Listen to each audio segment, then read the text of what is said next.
Everyone, good morning. Welcome to my new vlog.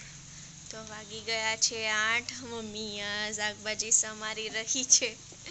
આજે તો Sunday છે એટલે બધા મસ્ત સૂવે છે, બધા શાંતિથી ઉઠ્યા છે.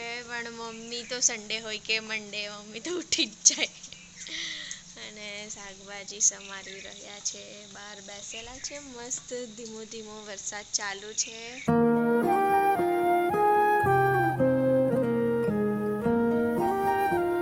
અને આપણા રૂહી મેડમ પણ ઉઠી ગયા છે.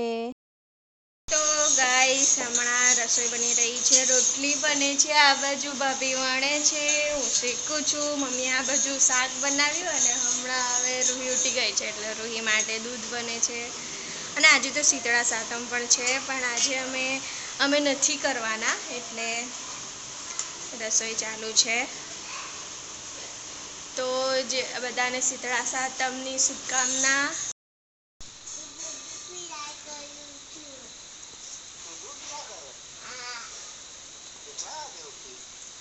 રૂહી મેડમ તો કરે છે હજી નાસ્તો, પણ હું જમવા જ બેસી ગઈ છું. આજે છે રીંગણ બટેકાનું શાક, સાથે છે રોટલી અને અથાણું. તો ગાઈસ ખાઈ બાઈને તૈયાર થઈને અમે નીકળ્યા છે ફરવા. થોડું વ્યારા કામ છે તો નીકળ્યા છે. વરસાદમાં જોરદાર વરસાદ ચાલુ થઈ ગયો છે આજે તો. હા, આગાહી છે. કેટલા દિવસની આગાહી છે? બહુ દિવસની છે ને? એકાદું જોયું તો હતું 3-4 દિવસની છે, પણ બાકી ખબર નથી. ભૂખ લાગી ગઈ તો તું શાક રોટલી તો ખાઈ આવી. હા, મારી માતા પાસે બહુ પાણી બહુ બધું પાણી ઉડ્યું. કેટલું બધું પાણી ઉડાડ્યું હે ને.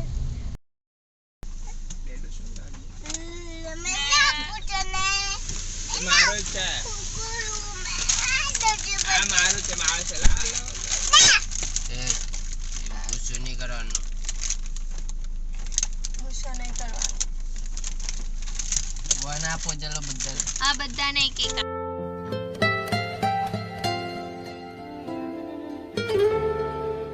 અને આ આપણી વ્યારામાં એન્ટ્રી થઈ ગઈ છે. વ્યારા આવી ગયા છે તો હવે ફટાફટ અહીંયા કામ પતાવીએ. અને આવતાની સાથે જો અંબા માતાનું મંદિર પણ આવી ગયું છે. અહીંયાથી માતાજીના દર્શન પણ કરી લઈએ.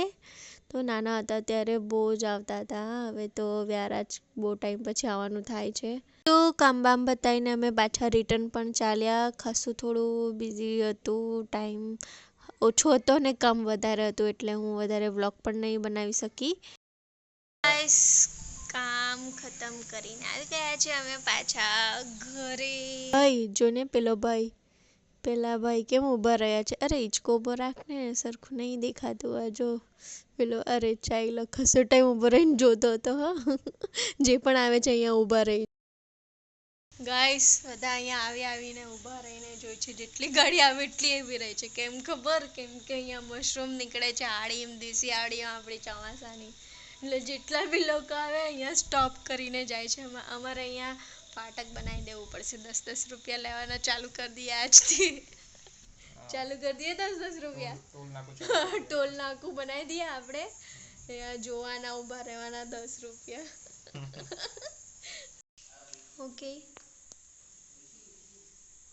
મમ્મી પૂછે છે આજે શું બનાવીએ.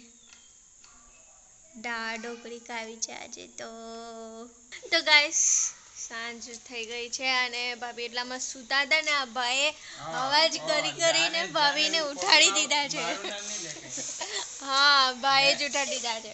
મેં કઈ કર્યું નથી, તમે બંને મારા માથે નહીં છોડો. તો હમણાં સાંજના નાસ્તામાં મકાઈના ભજીયા બને છે આજે તો. અને વરસાદ ચાલુ છે તો વરસાદમાં મસ્ત ગરમા ગરમ ભજીયાના મજા લઈશું. તો અમે મસ્ત મકાઈના ભજીયા બનાવવાનું ચાલુ કરી દઈશું. એમ તો આ પમની ટ્રે છે તો આમાં ટ્રાય કરી જોઈએ એમ કરીને આમાં કરીએ છીએ. અને એટલામાં લાઈટ જ જતી રહી. લાઈટ આવી ગઈ. તો લાઈટ આવી ગઈ છે અને અમે ભજીયા ખાવા બેસી પણ ગયા છે. મસ્ત ગરમા ગરમ ભજીયા પણ અમારા રેડી થઈ ગયા છે. તો હવે ફટાફટથી બધા ઠૂસી જઈએ. કે ગાઈસ તો ડિનર થઈ ગયું છે, એડિટિંગ પણ થઈ ગયું છે અને ખાસું લેટ પણ થઈ ગયું છે આજે તો. અને આજે તો બહાર પણ ખાસું ફરવાનું થઈ ગયું તો થાકી ગયા છે બધા. તો અહીંયા જ બ્લોગને એન્ડ કરીએ, મળીએ નવા બ્લોગના સાથે. વિડીયો પસંદ આવ્યો હોય તો લાઈક કરજો અને આપણી ચેનલને સબસ્ક્રાઈબ કરજો. Okay guys, by.